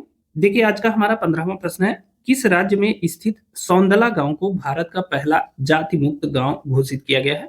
बहुत सुखद खबर थी यह। आजकल जानते हैं कि जिस हिसाब से कट्टरता बढ़ती जा रही है उसके बीच में यह एक बहुत सुखद खबर थी कि किस राज्य में स्थित सौंदला गांव को भारत का पहला जाति मुक्त गांव घोषित किया गया। आपसे यह भी प्रश्न पूछा जा सकता है कि भारत का पहला जाति मुक्त गांव कौन सा है, तो आप उसे याद रखेंगे, उस गांव का नाम है सौंदला। ठीक है, अब इसको बताना है कि यह जो है किस राज्य में स्थित है। ऑप्शन ए है गुजरात, ऑप्शन बी है हरियाणा, ऑप्शन सी है उत्तर प्रदेश, ऑप्शन डी है महाराष्ट्र। बताइए इसका सही आंसर क्या होगा? तो इसका सही आंसर है ऑप्शन डी, महाराष्ट्र। महाराष्ट्र का जो है महाराष्ट्र के अहिल्या नगर, या इसे पहले अहमदनगर के नाम से जानते थे। अहमदनगर ये जिला है, ठीक है। अहिल्या नगर या अहमदनगर क्या है, यह महाराष्ट्र का एक जिला है। और इसी जिले में एक गांव है सौंदला, ठीक है, सौंदला गांव। और यह भारत का पहला जाति मुक्त गांव है। जाति मुक्त गांव, पूरा भारत अगर ऐसा हो जाए तो कितना सुंदर लगेगा, कितना अच्छा लगेगा। लेकिन अगर आप चाहेंगे भी ना जाति मुक्त करना, तो नेता नहीं करने देंगे, भरोसा मानिए। आप लाख प्रयास करें कि आप जाति मुक्त होना चाहते हैं, नेता आपको नहीं करने देगा। और आप इस समय चूंकि नेताओं के फॉलोअर हैं, तो आप बिल्कुल नहीं कर पाएंगे। इस बात को सीरियसली ध्यान दीजिएगा, ठीक है। आगे चलते हैं। देखिए, जो अहिल्या नगर का सौंदला गांव है, वह जाति मुक्त गांव बन गया है, ठीक है, पहली चीज। अब इसमें एक चीज और ध्यान रखेंगे कि 5 फरवरी 2026, ध्यान रखेंगे 5 फरवरी 2026 को जो है, यह जो सौंदला गांव की ग्राम सभा है, ग्राम सभा, इसने सर्वसम्मति से एक प्रस्ताव पारित किया। और इसमें यह कहा गया कि आज से जितने लोग इस ग्राम सभा में रहते हैं, वह अपने नाम के आगे कोई टाइटल नहीं लगाएंगे, ठीक है, पूरी तरह से अपना सरनेम हटा देंगे, ठीक है, कोई टाइटल नहीं लगाएंगे। और एक साथ यहाँ पे सामूहिक भोज की शुरुआत की गई, ठीक है। सामूहिक भोज का आयोजन यहाँ किया जाएगा, सब लोग एक साथ बैठ के खाएंगे। जितने कुएं हैं, जितने नल हैं, वह सार्वजनिक रूप से सभी के लिए खोल दिए जाएंगे। और कोई छुआछूत नहीं, कोई भेदभाव नहीं। एक सबसे अच्छी बात मुझे जो लगी, इससे भी अच्छी, जाति मुक्त तो हुआ, ये तो बहुत अच्छा हुआ। एक और अच्छा हुआ कि अगर वहां पर कोई किसी को गाली दे देता है, गाली गलौज पर 500 रुपए का जुर्माना है। बहुत शानदार काम है, गाली गलौज पर 500 रुपए का जुर्माना है। अब आप सब लोग सवेरे से शाम तक अपनी गतिविधियों पर ध्यान दीजिएगा कि अगर सवेरे से शाम तक आपका एक दिन काटना हो, तो कुल कितने रुपए जुर्माने में चले जाएंगे, ठीक है। आजकल की जो सिचुएशन है वो बहुत खराब है। 10 शब्द बोलने के लिए एक अलंकारिक गाली का प्रयोग करना पड़ता है, ठीक है। बिना उसके कोई आदमी 10 शब्द नहीं बोल सकता है। तो ध्यान रखेंगे, गाली गलौज पर 500 रुपए का जुर्माना लगाया गया है। और जो वहां का जिला प्रशासन है महाराष्ट्र का, वह इसे मॉडल विलेज के रूप में घोषित करने वाला है। बहुत शानदार पहल है, और पूरे देश में अगर इस पहल को लागू कर दिया जाए तो बहुत अच्छा रहेगा, ठीक है। चलिए अगला देख लेते हैं। 16वां प्रश्न है, राब जेटन किस देश के पहले खुले तौर पर समलैंगिक और सबसे युवा प्रधानमंत्री बने हैं। आपको बताना है कि राब जेटन किस देश के किस देश के पहले खुले तौर पर समलैंगिक और सबसे युवा प्रधानमंत्री बने हैं। ऑप्शन ए है न्यूजीलैंड, ऑप्शन बी है नीदरलैंड, ऑप्शन सी है आयरलैंड, ऑप्शन डी है स्कॉटलैंड। बताइए इसका सही आंसर क्या होगा। तो इसका सही आंसर होगा, देखिए, ये नीदरलैंड, बी ऑप्शन सही है। राब जेटन जो है नीदरलैंड के पहले खुले तौर पर समलैंगिक और सबसे युवा प्रधानमंत्री बने हैं, ठीक है। इनकी जो उम्र है वह मात्र 38 वर्ष की है, ठीक है। और ये वहां के प्रधानमंत्री चुने गए हैं और समलैंगिक हैं। बाकी इनके बारे में और कुछ नहीं पूछा जाएगा, इतना बहुत है, ठीक है। अगला देख लेते हैं, जो 17वां प्रश्न है, बाफ्टा पुरस्कार 2026, भारत की फिल्म बोंग ने सर्वश्रेष्ठ बाल एवं पारिवारिक फिल्म का पुरस्कार जीता है, ठीक है। फिल्म बोंग का संबंध किस राज्य से है, आपको बताना है। देखिए, बाफ्टा पुरस्कार 2026 प्रदान कर दिया गया है, और भारत की एक फिल्म है बोंग। बोंग ने सर्वश्रेष्ठ बाल एवं पारिवारिक फिल्म का पुरस्कार जीता है। और इसका संबंध किस राज्य से है, आपको यह बताना है। तो ऑप्शन ए है केरल, ऑप्शन बी है नागालैंड, ऑप्शन सी है मणिपुर, ऑप्शन डी है मेघालय। बताइए इसका सही आंसर क्या होगा। अब देखिए, इसका सही आंसर है option C Manipur. Manipuri film है बोंग, जिसे बाफ्टा पुरस्कार 2026 से सम्मानित किया गया है। और जिस श्रेणी में उसे सम्मानित किया गया है, वह सर्वश्रेष्ठ बाल एवं पारिवारिक फिल्म का पुरस्कार उसे दिया गया है। और यह पुरस्कार पाने वाली यह भारत की पहली फिल्म है, इसे ध्यान रखेंगे, बहुत इंपॉर्टेंट है। आप इस प्रश्न को नोट कर लीजिएगा, आपकी परीक्षा में 100% आने वाला है, ठीक है। एक तो करंट अफेयर्स का प्रश्न है, ऊपर से कला संस्कृति का भी प्रश्न है, तो इसे ध्यान रखेंगे। यह मणिपुरी फिल्म है बोंग, ठीक है, और जिसे बाफ्टा पुरस्कार 2026 से सम्मानित किया गया है। ध्यान रखेंगे, कभी कभी यह पूछ लिया जाता है कि आखिर बोंग फिल्म जिसने बाफ्टा पुरस्कार जीता है, उसकी निर्देशक कौन है। यह प्रश्न परीक्षा में पूछा जा सकता है। तो उसकी निर्देशक हैं लक्ष्मी प्रिया। ध्यान रखेंगे कौन है, लक्ष्मी प्रिया जो है उसकी निर्देशक हैं, इस बात को ध्यान रखेंगे। अब कभी कभी निर्माता के संबंध में भी प्रश्न पूछ लेता है कि इसके निर्माता कौन है। तो इसके निर्माता है फरहान अख्तर। फरहान अख्तर इसके निर्माता हैं, ठीक है। और प्लस इनके साथ है रितेश सिधवानी। फरहान अख्तर और रितेश सिधवानी, ठीक है, ये दोनों इस फ़िल्म के निर्माता हैं, ठीक है? इसे ध्यान रखेंगे, बहुत इम्पोर्टेंट है, ठीक है? और यह जो है coming of age drama Manipur के एक युवा बालक की पारिवारिक एकजुटता की भावनात्मक यात्रा को दर्शाने वाली फ़िल्म है और इसे पारिवारिक फ़िल्म का पुरस्कार भी प्रदान किया गया है, तो बहुत इम्पोर्टेंट है, याद रखेंगे। अगला है 18वां प्रश्न, एशिया इकोनॉमी डायलॉग 2026 के 7वें संस्करण का आयोजन कहाँ किया गया? आपको बताना है कि एशिया इकोनॉमी डायलॉग 2026 का 7वां संस्करण कहाँ आयोजित किया गया है? ऑप्शन ए है चेन्नई, ऑप्शन बी है पुणे, ऑप्शन सी है नई दिल्ली, ऑप्शन डी है लखनऊ। बताइए इसका सही आंसर क्या होगा? अब देखिए इसका सही आंसर है option B Pune. Asia economy dialogue 2026 के 7वें संस्करण का जो आयोजन है वह कहाँ किया गया? महाराष्ट्र के पुणे में उसका आयोजन किया गया। इस बात को ध्यान रखेंगे, ठीक है? महाराष्ट्र के पुणे में, ठीक है? इंपॉर्टेंट है। अब देखिए इसका जो आयोजन है वह कब से कब तक किया गया? तो 26 से लेकर के 28 फरवरी 2026, 26 से 28 फरवरी 2026 तक इसका आयोजन किया गया। इस बात को भी ध्यान रखेंगे। अब इसका उद्घाटन किसने किया? इसका उद्घाटन किया भारत के विदेश मंत्री ने। और आप जानते हैं भारत के विदेश मंत्री कौन है? एस जयशंकर है, ठीक है? कभी-कभी इसके समापन के बारे में भी प्रश्न पूछ लिया गया है कि इसका समापन किसके द्वारा किया गया है? तो निरुपमा राव का नाम आपने सुना होगा, निरुपमा राव। ये क्या थी? याद है आपको? यह पूर्व विदेश सचिव थी निरुपमा राव, ठीक है? तो इन्होंने इसका समापन किया है, इसे भी ध्यान रखेंगे। अब यहाँ से एक प्रश्न पूछा जा सकता है, केवल थीम के बारे में यहाँ से सवाल आ सकता है। तो थीम आप जान लीजिए, थीम क्या है? जियो इकोनॉमिक्स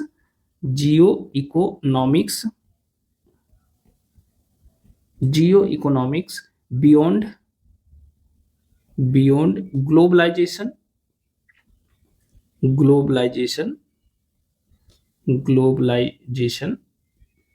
टैरिफ्स टेक्नोलॉजीज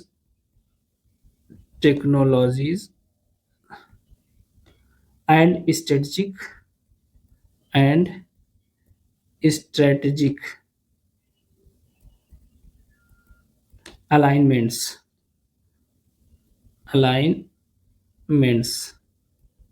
ठीक है? ये थीम है। आप सिर्फ इतना भी याद रख सकते हैं, जियो इकोनॉमिक्स बियॉन्ड ग्लोबलाइजेशन, ठीक है? ऐसे भी पूछा जा सकता है, हो सकता है इतना बड़ा ना दे, या tariffs technologies and strategic alignments, यह भी पूछा जा सकता है थीम के रूप में, ठीक है? तो इसे ध्यान रखेंगे। पहले तो एशिया इकोनॉमी डायलॉग 2026 का 7वां संस्करण कहाँ आयोजित किया गया? पुणे, महाराष्ट्र में 26 से 28 फरवरी 2026। बाकी तथ्यों को आप दोहरा लेंगे, ठीक है? अगला देख लेते हैं, 19वां प्रश्न है, US India strategic partnership forum USISPF द्वारा नई दिल्ली में आयोजित टूरिज्म लीडरशिप समिट 2026 का उद्घाटन किसने किया? अब देखिए प्रश्न को ध्यान से पढ़िए, दिया है US India strategic partnership forum के द्वारा आयोजन किया गया। कहाँ? नई दिल्ली में आयोजित किया गया। किसका आयोजन किया गया? Tourism leadership summit 2026। इसका उद्घाटन किसने किया? आपसे यह प्रश्न पूछा जा सकता है कि टूरिज्म लीडरशिप समिट 2026 का जो आयोजन है वह कहाँ किया गया? तो आप ध्यान रखेंगे उसका जो आयोजन है वह नई दिल्ली में किया गया। किसके द्वारा किया गया? US India strategic partnership forum के द्वारा किया गया है। अब इसका उद्घाटन किसने किया आपको यह बताना है।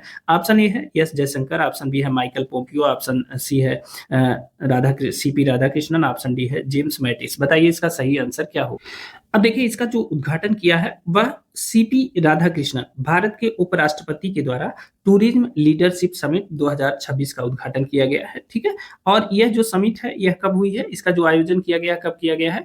तो 24 फरवरी 2026 को इसका आयोजन किया गया है। इस बात को ध्यान रखेंगे। इसमें अमिताभ कांत जैसे बहुत विशेषज्ञ इसमें शामिल हुए हैं।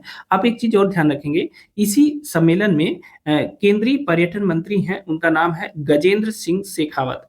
आपने नाम सुना होगा, गजेंद्र सिंह शेखावत। ये क्या है? केंद्रीय पर्यटन मंत्री हैं। और इन्होंने जो है एक रिपोर्ट जारी की है। उस रिपोर्ट की चर्चा हालांकि मुझे अभी करनी चाहिए थी, लेकिन उसकी चर्चा हम बाद में करेंगे। गजेंद्र सिंह शेखावत ने एक रिपोर्ट जारी की और उस रिपोर्ट का नाम है state of tourism in India. 2026 नामक जो रिपोर्ट है वह किसने जारी की? गजेंद्र सिंह शेखावत जो केंद्रीय पर्यटन मंत्री हैं उनके द्वारा जारी किया गया है। ठीक है, इस रिपोर्ट में क्या है हम इसको आगे आपको बताएंगे, तो बहुत इंपॉर्टेंट है, इसे ध्यान रखेंगे। ठीक है, टूरिज्म लीडरशिप समिट का आयोजन नई दिल्ली में किया गया है। सीपी राधाकृष्णन जो भारत के उपराष्ट्रपति हैं वर्तमान में, इनके द्वारा इसका उद्घाटन किया गया है। ठीक है, चलिए अगला प्रश्न देख लेते हैं। 20वां प्रश्न हमारा है, हाल ही में विजय गोयल द्वारा लिखित पुस्तक अटल बिहारी वाजपेयी शाश्वत राजनेता का विमोचन किसने किया? बहुत इंपॉर्टेंट है। ऑप्शन ए है नरेंद्र मोदी, ऑप्शन बी है अमित शाह, ऑप्शन सी है सीपी राधाकृष्णन, ऑप्शन डी है द्रौपदी मुर्मू। बहुत ध्यान से प्रश्न को फिर से पढ़ लीजिए। देखिए, सबसे पहले अगर आपसे यह प्रश्न पूछ लिया जाए कि Atal Bihari Vajpayee the eternal statesman नामक पुस्तक किसने लिखी, या अटल बिहारी वाजपेयी शाश्वत राजनेता नामक पुस्तक की रचना किसने किया, तो वह विजय गोयल ने किया है। ठीक है, एक प्रश्न का जवाब आपको मिल गया। अब दूसरा प्रश्न है कि इसका विमोचन किसके द्वारा किया गया है, तो जल्दी से अपना आंसर हमें बताइए। अब देखिए, इसका सही आंसर है ऑप्शन सी, सीपी राधाकृष्णन। उपराष्ट्रपति सीपी राधाकृष्णन ने विजय गोयल द्वारा लिखित अटल बिहारी वाजपेयी शाश्वत राजनेता जो पुस्तक है उसका विमोचन किया है। यानी आप इसे कह सकते हैं कि Atal Bihari Vajpayee the eternal statesman. ठीक है, बहुत इंपॉर्टेंट है और यह प्रश्न आपकी परीक्षा में पूछा जा सकता है। ठीक है, अब देखिए, इन्होंने जो सीपी राधाकृष्णन है, इन्होंने इसके उद्घाटन समारोह में ये महान नेता के जीवन का उत्सव बताया कि यह जो अटल बिहारी वाजपेयी जी का जीवन है उसका उत्सव मनाया जा रहा है। इस पुस्तक के उद्घाटन के समय में इन्होंने यह लाइन बोली थी। ठीक है, यह जो पुस्तक है यह अटल बिहारी वाजपेयी की जो दुर्लभ तस्वीरें हैं, जो उनके द्वारा लिखित कुछ चीजें हैं और व्यक्तिगत जो किस्से कहानियां हैं उसका संकलन उसमें दर्ज है। ठीक है, साथ ही राष्ट्रवाद और लोकतांत्रिक मर्यादा और अन्य चीजों पे जो उनके विचार थे उसके बारे में इसमें वर्णन किया गया है, तो इसे ध्यान रखेंगे, बहुत इंपॉर्टेंट है। ठीक है, और इसका जो विमोचन किया गया है वह किया गया है 21 फरवरी को। 21 फरवरी को इसका विमोचन किया गया है, 21 फरवरी 2026 को। ठीक है, तो इसे भी ध्यान रखेंगे, यह भी इंपॉर्टेंट है। अगला देख लेते हैं, जो 21वां प्रश्न है, बैंकॉक में आयोजित women's Asia cup rising stars का खिताब किसने जीता है? ऑप्शन ए है भारत, ऑप्शन बी है बांग्लादेश, ऑप्शन सी है श्रीलंका, ऑप्शन डी है थाईलैंड। सबसे पहले आप यह जानिए कि women's Asia cup rising stars का आयोजन कहाँ किया गया, तो बैंकॉक में इसका आयोजन किया गया। एक प्रश्न आपका यहाँ से तैयार हो गया। दूसरा, इसका खिताब किसने जीता है, तो जल्दी से अपने आंसर कमेंट करके बताइए। अब देखिए, इसका सही आंसर है ऑप्शन ए भारत। देखिए, बैंकॉक में आयोजित women's Asia cup rising stars का खिताब भारत की ए टीम ने जीता है। ठीक है, और इसने हराया किसको है, यानी उप विजेता कौन बना है, तो उप विजेता बना है बांग्लादेश। ठीक है, और बांग्लादेश की ए टीम उप विजेता बनी है। ठीक है, यह जो आयोजन किया गया है यह कहाँ किया गया है, टर्ड थाई क्रिकेट ग्राउंड पे। कहाँ, टर्ड थाई क्रिकेट ग्राउंड, ये कहाँ है, क्रिकेट ग्राउंड, यह जो है थाईलैंड में स्थित है और वहीं पर इसका आयोजन किया गया है। ठीक है, इसे ध्यान रखेंगे। यह जो आयोजन है women's Asia cup rising stars, Asian cricket council के द्वारा इसका आयोजन किया जाता है और यह युवा महिला टीमों का विकास मंच है। इसमें जो ओडीआई खेलने वाली टीमें हैं, देश हैं, उनकी ए टीमें इसमें शामिल होती हैं और जो एसोसिएट देशों की जो सीनियर टीमें होती हैं वो इसमें शामिल होती हैं। यानी कुल 8 टीमें इसमें हिस्सा लेती हैं, इस बात को भी ध्यान रखेंगे और इसके आधार पर इनका जो विजेता है घोषित किया जाता है। तो women's Asia cup rising stars का जो खिताब है वह भारत ने जीता है, बांग्लादेश को हराकर, भारत की ए टीम ने। ठीक है, 22वां प्रश्न देख लेते हैं। देखिए, किस राज्य के वसई में स्थित our lady of grace cathedral ने सांस्कृतिक विरासत संरक्षण के लिए 2025 का यूनेस्को एशिया प्रशांत पुरस्कार जीता है? ऑप्शन ए है कर्नाटक, ऑप्शन बी है असम, ऑप्शन सी है मणिपुर, ऑप्शन डी है महाराष्ट्र। अब देखिए, एक प्रश्न और यहाँ से बन सकता है कि our lady of grace cathedral कहाँ स्थित है जिसे सांस्कृतिक विरासत संरक्षण के लिए यूनेस्को एशिया प्रशांत पुरस्कार 2025 से सम्मानित किया गया है? ठीक है, दोनों प्रश्न आपसे परीक्षा में पूछे जा सकते हैं, बताइए इसका सही आंसर क्या होगा। अब देखिए, इसका सही आंसर है ऑप्शन डी महाराष्ट्र। वसई कहाँ स्थित है आप जानते हैं, वसई महाराष्ट्र में स्थित है और वसई में यह चर्च स्थित है, our lady of grace cathedral. ठीक है, गिरजाघर है और यह इसे सांस्कृतिक विरासत संरक्षण के लिए 2025 का यूनेस्को एशिया प्रशांत पुरस्कार, जिसे अवार्ड ऑफ मेरिट भी कहा जाता है, किस नाम से जानते हैं इसे, award of merit, award of merit के नाम से भी इसे जानते हैं। ठीक है, इसे यह पुरस्कार इस पुरस्कार से इसे सम्मानित किया गया है। बहुत इंपॉर्टेंट है, ध्यान रखेंगे इसको, ठीक है। अब इसे यह पुरस्कार क्यों दिया गया है और इस पुरस्कार की घोषणा की गई कहाँ की गई है, तो देखिए 20 फरवरी 2026 का दिन था, 20 फरवरी 2026, और वह स्थान था बैंकॉक। बैंकॉक में इस बात की घोषणा की गई कि our lady of grace cathedral को सांस्कृतिक विरासत संरक्षण के लिए 2025 का अवार्ड ऑफ मेरिट या यूनेस्को एशिया प्रशांत पुरस्कार से सम्मानित किया जा रहा है, ठीक है। अब वास्तव में यह जो कैथेड्रल है, जो यह गिरजाघर है, इसका जो निर्माण किया गया था वह पुर्तगालियों के काल में इसका निर्माण किया गया था, ठीक है। पुर्तगालियों के समय में इसका निर्माण किया गया था और इसकी जो वास्तविक आयु है वह 475 वर्ष की है, ठीक है। 475 वर्ष की यह जो है वर्ष का पुराना गिरजाघर है, ठीक है। और इसे अभी हाल ही में पुनर्स्थापित किया गया था, मतलब इसके जो चीजें टूट फूट गई थी उन्हें फिर से रिनोवेशन आप कह सकते हैं, इसका रिनोवेशन किया गया है। लगभग 4.5 करोड़ रुपया लगाया गया और यह जैसे पहले बना था उसी बेस पर इसे फिर से सुधार किया गया है और इसकी जो पुरानी संरचना थी उसे पुनर्स्थापित किया गया है, ठीक है। तो इसीलिए इसे इस पुरस्कार से सम्मानित किया गया है। महाराष्ट्र के बसई में स्थित है our lady of grace cathedral, 475 वर्ष पुराना है, तो इंपॉर्टेंट है। इसे अवार्ड ऑफ मेरिट या यूनेस्को एशिया प्रशांत पुरस्कार से सम्मानित किया गया है, ठीक है, ध्यान रखेंगे। 23वां प्रश्न देख लेते हैं। भारतीय सेना ने किस ऑपरेशन के तहत पूर्वी सिक्किम के ऊंचाई वाले क्षेत्रों में फंसे 46 पर्यटकों को बचाया? आपको बताना है कि भारतीय सेना ने कौन सा ऑपरेशन चलाया था जिसके तहत वह पूर्वी सिक्किम के ऊंचाई वाले क्षेत्रों में फंसे 46 पर्यटकों को बचाने का काम करती है सेना। Operation Him Sindhu, option B है ऑपरेशन हिमराहत, ऑप्शन सी है ऑपरेशन राहत हिमाद्री, ऑप्शन डी है इनमें से कोई नहीं। बताइए इसका सही आंसर क्या होगा। अब देखिए इसका सही आंसर है ऑप्शन बी ऑपरेशन हिमराहत, ठीक है, बी ऑप्शन सही है। अब जानते हैं कि 22 फरवरी 2026, 22 फरवरी 2026 इस दिन जो है सिक्किम के एरिया में बहुत ज्यादा हिमपात हुआ, ठीक है। और जो टेम्परेचर है वह शून्य के नीचे चला गया, तो सारे रास्ते जाम हो गए, सारे इलाके जाम हो गए। और मुख्यतः जो सेरेथांग बेल्ट था और जो अन्य, देखिए सेरेथांग बेल्ट और जो अन्य संवेदनशील एरिया थी वहां पे बहुत सारे जो पर्यटक थे वो फंस गए थे, ठीक है। सेना ने तत्काल ऑपरेशन हिमराहत चलाया और ऑपरेशन हिमराहत के द्वारा उसने कुल 46 पर्यटकों को बचा लिया। जल्दी से पर्यटकों को बचाया गया, उनको सुरक्षित स्थान पे पहुंचाया गया, नजदीकी शिविरों में पहुंचाया गया जहां चिकित्सा की जांच की गई उनकी, और गर्म भोजन और आश्रय प्रदान किया गया, ठीक है। और साथ ही न केवल 46 पर्यटकों को बचाया बल्कि 150 से अधिक पर्यटक वाहनों को भी उन्होंने बचाया, ठीक है। पर्यटक वाहनों को सुरक्षित स्थानों तक पहुंचाने का काम सेना ने किया और इसके लिए जो ऑपरेशन चलाया गया था उसे ऑपरेशन हिमराहत का नाम दिया गया, ठीक है। तो इसे ध्यान रखेंगे, इंपॉर्टेंट है। अगला देख लेते हैं, 24वां प्रश्न है। किस केंद्रीय मंत्री ने इंडिया एआई इंपैक्ट समिट 2026 के मौके पर बढ़ना है तो यहां जुड़ना है शीर्षक नामक एक राष्ट्रव्यापी जागरूकता अभियान शुरू किया है? अब देखिए इस बात को ध्यान रखेंगे, बढ़ना है तो यहां जुड़ना है, इस शीर्षक से कोई राष्ट्रव्यापी जागरूकता अभियान किस मंत्री ने शुरू किया है इंडिया एआई इंपैक्ट समिट 2026 के मौके पर? ऑप्शन ए है शिवराज सिंह चौहान, ऑप्शन बी है जेपी नड्डा, ऑप्शन सी है एस जयशंकर, ऑप्शन डी है जयंत चौधरी। बताइए इसका सही आंसर क्या होगा। अब देखिए आप जानते हैं कि केंद्रीय कौशल विकास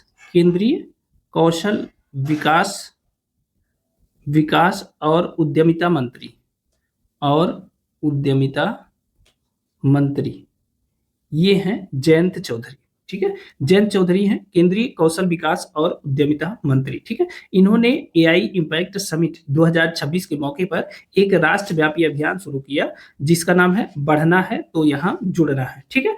और ध्यान रखेंगे यह जो अभियान है यह सिद्ध को बढ़ावा देने के लिए किया गया है। सिद्ध का मतलब क्या है? यस का मतलब है स्किल, आई का मतलब है इंडिया, डी का मतलब है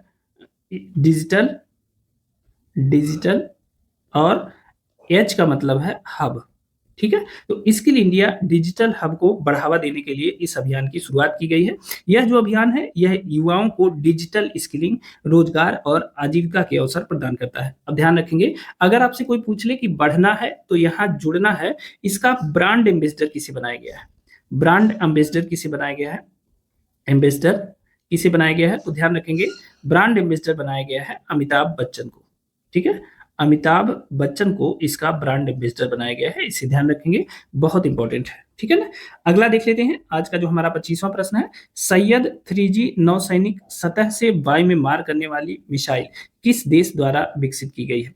सैयद 3G नामक मिसाइल किस देश के द्वारा विकसित की गई है, और या तो किस देश की नौसेना के द्वारा सैयद 3G मिसाइल विकसित की गई है, आपको यह बताना है। ऑप्शन ए है सऊदी अरब, ऑप्शन बी है इराक, ऑप्शन सी है ईरान, ऑप्शन डी है पाकिस्तान। बताइए इसका सही आंसर क्या होगा।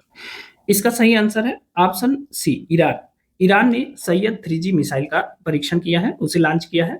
और ईरान की जो इस्लामिक रिवोल्यूशनरी गार्ड कोर है, जिसे IRGC के नाम से जानते हैं, उसने इसका परीक्षण किया है हरमुज जल डमरू मध्य में smart control of the strait of Hormuz अभ्यास के दौरान। ठीक है, तो ध्यान रखेंगे सैयद 3G जो मिसाइल है उसका परीक्षण किस देश के द्वारा किया गया है, तो ईरान के द्वारा किया गया है। बहुत इंपॉर्टेंट है, याद रखेंगे। ठीक है, 26वां प्रश्न देख लेते हैं। योगी आदित्यनाथ ने IBM के AI ग्वाटेक इनोवेशन सेंटर का उद्घाटन कहाँ किया। ध्यान रखेंगे, इस प्रश्न को नोट कर लीजिएगा। ठीक है, योगी आदित्यनाथ ने IBM के AI ग्वाटेक इनोवेशन सेंटर का उद्घाटन कहाँ किया।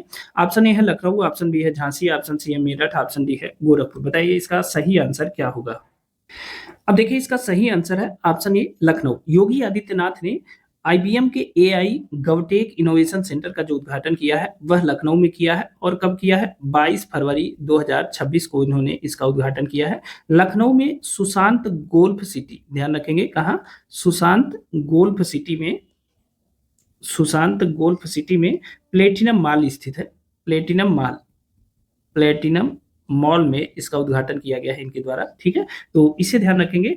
और इस उद्घाटन समारोह में IBM के जो चेयरमैन है, IBM के चेयरमैन, उनका नाम है चेयरमैन और CEO आप कह सकते हैं अरविंद कृष्णा। इन्हें ध्यान रखेंगे, कभी कभी प्रश्न पूछ लिया जाता है, यह भी उपस्थित थे। ठीक है, और यह जो केंद्र है यह AI डीप टेक और क्वांटम कंप्यूटिंग पर फोकस कर शासन व्यवस्था को पारदर्शी बनाएगा, प्रभावी बनाएगा, नागरिक केंद्रित बनाने के लिए AI जो समाधान है उसे विकसित करेगा। ठीक है, तो इसे ध्यान रखेंगे, बहुत इंपॉर्टेंट है। लखनऊ में अब जानते हैं कि जो उत्तर प्रदेश की सरकार है वह लखनऊ को AI सिटी के रूप में विकसित करना चाहती है, और उसी दिशा में यह एक बहुत महत्वपूर्ण कदम होगा, इसे ध्यान रखेंगे। अब देखिए बेंगलुरु में भी एक AI इनोवेशन सेंटर IBM ने बनाया है। ठीक है, तो IBM ने जो बेंगलुरु में सेंटर बनाया है, बेंगलुरु में, उसका क्या नाम है, वहां भी अभी जुलाई 2025 में उसने एक सेंटर बनाया है, उसका नाम है एजेंटिक AI इनोवेशन सेंटर। क्या है, एजेंटिक AI इनोवेशन सेंटर। ठीक है, इसकी स्थापना बेंगलुरु में किया गया है IBM के द्वारा, तो इसे भी ध्यान रखेंगे, यह भी बहुत इंपॉर्टेंट है। ठीक है ना, तो यहां से भी प्रश्न आपकी परीक्षा में पूछे जा सकते हैं। अगला देख लेते हैं जो 27वां प्रश्न है। राष्ट्रपति द्रौपदी मुर्मू HAL द्वारा निर्मित स्वदेशी हल्के लड़ाकू हेलीकॉप्टर प्रचंड में उड़ान भरने वाली पहली भारतीय राष्ट्रपति बनी। यह उड़ान कहां से भरी गई। ऑप्शन ए है जैसलमेर, ऑप्शन बी है अम्बाला, ऑप्शन सी है तेजपुर, ऑप्शन डी है इनमें से कोई नहीं। ध्यान रखेंगे, सबसे पहले तो याद रखिए कि प्रचंड क्या है, एक हेलीकॉप्टर है, लड़ाकू हेलीकॉप्टर है। इसका निर्माण किसने किया है, HAL ने इसका निर्माण किया है। ठीक है, दो चीजें याद रखेंगे। सबसे बड़ी बात यह है कि पहली भारतीय राष्ट्रपति बनी है जिन्होंने इसमें उड़ान भरा है। ठीक है, यह भी इंपॉर्टेंट है। ठीक है, अब आपको बताना है कि इसका उड़ान कहाँ से भरा गया। ठीक है, और एक चीज और ध्यान रखेंगे, जो यह हेलीकॉप्टर है यह स्वदेशी हेलीकॉप्टर है। ठीक है, इस तथ्य को भी ध्यान रखेंगे। अब बताइए कि इन्होंने कहां से उड़ान भरा है, बहुत इंपॉर्टेंट है। अब देखिए इसका सही आंसर है ऑप्शन ए जैसलमेर। ठीक है, राष्ट्रपति द्रौपदी मुर्मू ने HAL द्वारा निर्मित हल्के लड़ाकू हेलीकॉप्टर प्रचंड से उड़ान भरी, और ऐसा करने वाली वह पहली राष्ट्रपति बनी भारत की। और यह उड़ान उन्होंने कहां से भरा, जैसलमेर से भरा। और आप जानते हैं कि इन दिनों जैसलमेर में इस समय जो भारत की एयरफोर्स है उसका एक युद्धाभ्यास चल रहा है, वह है वायु शक्ति 2026।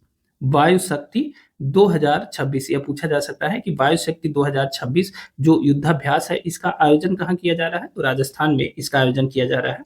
इसी दौरान राष्ट्रपति द्रौपदी मुर्मू ने प्रचंड हेलीकॉप्टर में उड़ान भरी। ध्यान रखेंगे, को पायलट के रूप में उन्होंने उड़ान भरा था।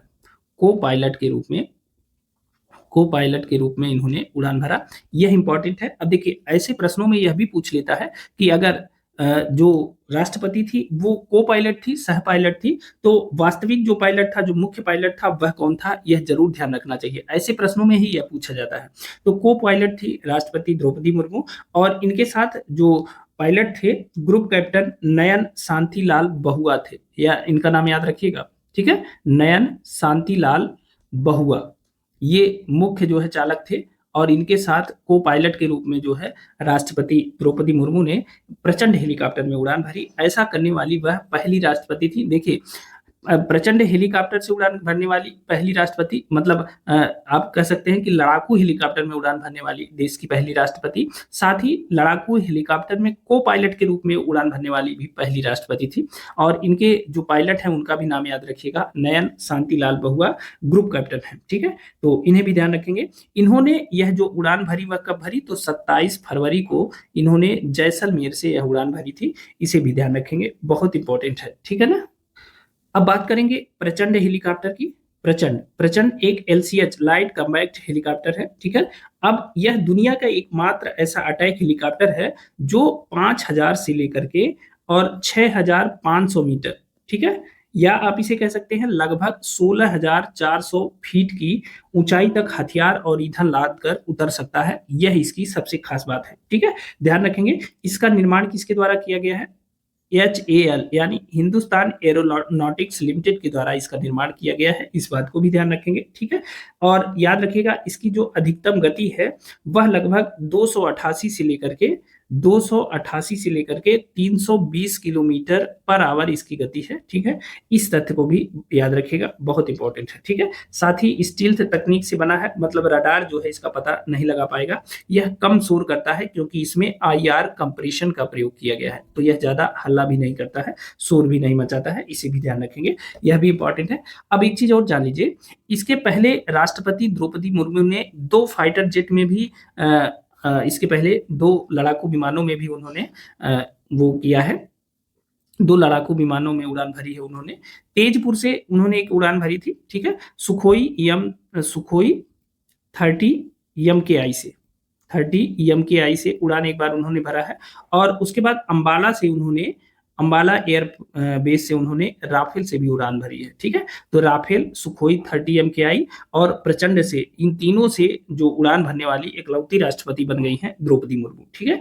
तो इन्हें भी ध्यान रखेंगे, बहुत इंपॉर्टेंट है। अब देखिए, इसमें हमने चर्चा किया कि वायु शक्ति युद्धाभ्यास का जो आयोजन है वह किया जा रहा है इस समय राजस्थान के जैसलमेर में, और जैसलमेर स्थित Pokhran air to ground field firing range में यह आयोजन किया जा रहा है। तो इसे भी ध्यान रखेंगे, यह भी परीक्षा में प्रश्न पूछा जा सकता है, क्योंकि जो वायु शक्ति युद्धाभ्यास है वह जो भारतीय वायुसेना है उनके जो लड़ाकू विमान है, जो फाइटर प्लेन है, उनका युद्धाभ्यास है। और इसमें Tejas, Rafale, Sukhoi 30, MiG-20, Mirage 2000, Jaguar, ये सभी विमान इसमें हिस्सा ले रहे हैं। और हेलीकॉप्टर के रूप में प्रचंड है, चेतक है, चिनूक है, ये सारे हेलीकॉप्टर इसमें हिस्सा ले रहे हैं। सुपर हरकुलिस परिवहन विमान भी इसमें हिस्सा ले रहा है। तो यह भी बहुत इंपॉर्टेंट है, वायु शक्ति युद्धाभ्यास, ठीक है। चलिए अगला प्रश्न देख लेते हैं। 28वां प्रश्न है, भारतीय नौसेना में शामिल किए गए चौथे anti submarine warfare shallow watercraft का नाम क्या है। ऑप्शन ए है INS अंजदीप, ऑप्शन बी है INS माहे, ऑप्शन सी है INS आंद्रोथ, ऑप्शन डी है INS अर्नाला। बताइए इसका सही आंसर क्या होगा। अब देखिए, इसका सही आंसर है ऑप्शन ए, INS अंजदीप, ठीक है। भारतीय नौसेना में शामिल किया गया चौथा anti submarine warfare shallow watercraft का क्या नाम है, तो उसका नाम है INS अंजदीप। इसे ध्यान रखेंगे। और आप जानते हैं कि 27 फरवरी 2026 को इसे चेन्नई में, ठीक है, चेन्नई शिपयार्ड में इसका जो है जलावतरण किया गया, ठीक है, जलावतरण किया गया चेन्नई शिपयार्ड में। कब, 27 फरवरी 2026 को, ठीक है। तो ये इंपॉर्टेंट है, इसे याद रखिएगा। इसका जो निर्माण है वह किसने किया है, निर्माण, तो इसका निर्माण किया गया है garden rich ship builders and engineers limited के द्वारा इसका निर्माण किया गया है, ठीक है। और यह जो है इंजीनियर्स के द्वारा, ठीक है, और यह कहाँ स्थित है, कोलकाता में, इन्हीं के द्वारा इसका निर्माण किया गया है, ठीक है। और यह जो है बहुत इंपॉर्टेंट है। यह चौथा anti submarine warfare shallow watercraft है, ठीक है, आईएनएस अंजदीप, इसे ध्यान रखेंगे, बहुत इंपॉर्टेंट है। इसकी जो लंबाई है, आईएनएस अंजदीप की जो लंबाई है वह 78 मीटर है, ठीक है, और इसकी जो गति है वह गति है लगभग 25 नॉट्स इसकी गति है, इसे ध्यान रखेंगे, ठीक है। बाकी सारी चीजें इसके बारे में नहीं पूछा जाता है और बहुत अत्याधुनिक उससे लैस है, ठीक है। और इसमें जो है सोनार टेक्निक से बना हुआ है, सोनार इसमें लगा हुआ है, टारपीडो ट्यूब है, एंटी सबमरीन माइंस है, सारी चीजें हैं इसमें, हथियार लगे हुए हैं, ठीक है। तो इसे ध्यान रखेंगे। सबसे बड़ी बात यह है कि यह उथले पानी में भी चल सकता है, उथले पानी में यह चल सकता है, इसे भी ध्यान रखेंगे। कम पानी में जहां गहराई कम होती है तो वहां भी यह काम कर सकता है, चल सकता है, तो इसे ध्यान रखेंगे, ठीक है। अगला देख लेते हैं। 29वां प्रश्न है, हाल ही में किस देश में यूपीआई की शुरुआत हुई है? तो ऑप्शन ए है इजराइल, ऑप्शन बी है फ्रांस, ऑप्शन सी है मालदीव, ऑप्शन डी है मॉरिशस। बताइए इसका सही आंसर क्या होगा? अब देखिए इसका सही आंसर है ऑप्शन ए इजराइल। हाल ही में किस देश में यूपीआई की शुरुआत हुई है? तो इजराइल में यूपीआई की शुरुआत हुई है। और बहुत इंपॉर्टेंट है यूनिफाइड पेमेंट इंटरफेस। वर्तमान में लगभग 10 देशों में जो है यूपीआई की शुरुआत हो चुकी है, जिसमें सिंगापुर है, मलेशिया है, फ्रांस है, ठीक है। तो 10 से अधिक देश हैं जिनमें यूनिफाइड पेमेंट इंटरफेस की शुरुआत हो चुकी है। और आप जानते हैं कि जो यूपीआई है वह NPCI, national payment corporation of India के द्वारा जो है इसे चलाया जाता है, ठीक है। तो इसे ध्यान रखिएगा, बहुत इंपॉर्टेंट है। यूपीआई की शुरुआत इजराइल में हो गई है, ठीक है। अगला देख लेते हैं। आज का 30वां और आखिरी प्रश्न है, हाल ही में भारतीय सेना ने किस राज्य में अग्निवर्षा सैन्य अभ्यास किया? आपको बताना है कि हाल ही में भारतीय सेना ने किस राज्य में अग्निवर्षा सैन्य अभ्यास किया है। ऑप्शन ए है राजस्थान, ऑप्शन बी है हिमाचल प्रदेश, ऑप्शन सी है लद्दाख, ऑप्शन डी है उड़ीसा। तो जल्दी से अपने आंसर कमेंट करके बताइए, अग्निवर्षा सैन्य अभ्यास भारतीय सेना ने किस राज्य में किया है? अब देखिए इसका जो सही आंसर है वह है ऑप्शन ए, ठीक है। राजस्थान का जो पोखरण फील्ड फायरिंग रेंज है, पोखरण फील्ड फायरिंग रेंज, ठीक है, यहाँ पे अग्निवर्षा सैन्य अभ्यास भारतीय सेना के द्वारा किया गया है। इसे अग्निवर्षा क्यों कहा गया है? क्योंकि यह उच्च तीव्रता, हाई इंटेंसिटी वाला युद्धाभ्यास था, ठीक है, उच्च तीव्रता वाला युद्धाभ्यास था, इसलिए इसे अग्निवर्षा नाम दिया गया है, ठीक है। तो इसे ध्यान रखेंगे, बहुत इंपॉर्टेंट है। और यह जो युद्धाभ्यास है वह कब किया गया है? तो 24 फरवरी 2026 को इसका आयोजन किया गया है। कहाँ किया गया है? राजस्थान के पोखरण फील्ड फायरिंग रेंज में, ठीक है। तो इसे ध्यान रखिएगा, बहुत इंपॉर्टेंट है और यहां से प्रश्न पूछा जा सकता है। तो दोस्तों ये रहे 30 प्रश्न। ये जो प्रश्न है 23 फरवरी से लेकर के 1 मार्च के मध्य जो महत्वपूर्ण परीक्षा उपयोगी करंट अफेयर्स के प्रश्न थे, जो महत्वपूर्ण घटनाएं थी, उनको इसमें शामिल किया गया था। ये वीडियो आपको कैसी लगी हमें कमेंट जरूर करके बताइएगा, अपने अनुभव हमारे साथ जरूर शेयर करिएगा। साथ ही इस वीडियो को अपने दोस्तों मित्रों के साथ शेयर कर दीजिएगा। वीडियो पसंद आई हो तो वीडियो को लाइक जरूर करिएगा, चैनल पे नए हो तो सब्सक्राइब जरूर कर लीजिएगा। एक बात और, अगर आपको इन प्रश्नों की पीडीएफ चाहिए तो आप हमारा टेलीग्राम चैनल और व्हाट्सएप चैनल ज्वाइन कर लीजिए, उसका लिंक हमने डिस्क्रिप्शन बॉक्स में दे दिया है। तो अभी के लिए इतना ही, जल्द ही मिलते हैं कुछ अन्य परीक्षा उपयोगी वीडियो के साथ। तब तक के लिए स्वस्थ रहें, मस्त रहें, अपना और अपनों का ख्याल रखें, मेहनत से पढ़ाई करते रहें। बहुत बहुत धन्यवाद।